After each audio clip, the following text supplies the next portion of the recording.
Hello' everyone, আজি আমি গোটেইবোৰ মিলি যাব ওলাইছোঁ খানা খাবলৈ। যিহেতু কলেজ লাইফ শেষ আৰু তেনেকৈ কাকো লগ পোৱা নহয়, গতিকে লাষ্টবাৰৰ বাবে একেলগে চবেই লগ হৈ বোলো খানা এটা খাওঁ। আৰু খানাটো আমাৰ লগৰ এটাৰ ঘৰতে খোৱা হ'ব। এয়া এতিয়া সিহঁতৰ ঘৰ আহি পালোহি। এয়া এতিয়া আহি পোৱাৰ লগে লগে আমাক স্প্ৰাইট খাবলৈ দিলে আৰু এইফালে এতিয়া আমি কুটা কাটা কৰাত লাগি গ'লোঁ। আৰু তাৰপিছত এইফালে মাংস আৰু এফালে পনীৰ বনাই থকা হৈছে আৰু ভাত বনাই প্ৰায় হৈছেহি। গতিকে এইফালে ইহঁতকেইজনীয়ে কুটি আছে চালাড আৰু মই এইফালে পাপৰ কেইখন বনাব আহি গ'লোঁ। আমি দুজনী আৰু মুঠতে চবেই ভাগে ভাগে কামত লাগি গৈছে, জল্দি খানাটো হওক বুলিয়ে। এতিয়া ভাত খাবলৈ বহিছে আমাৰ বইজ পাৰ্টিটো, পিছত আমি গাৰ্লছ পাৰ্টিটো বহিম। আৰু পিছে আমাৰ খানাত কি আইটেম আছে কোৱাই হোৱা নাই।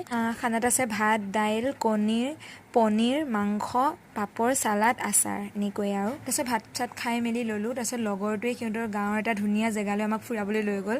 সঁচাকৈ জেগাটো বহুত ধুনীয়া লাগিছে। আপোনালোকৰ কেনেকুৱা লাগিছে কমেণ্ট কৰি জনাব। আৰু পিছে আজি খানাটো খাই বহুতে ভাল লাগিল।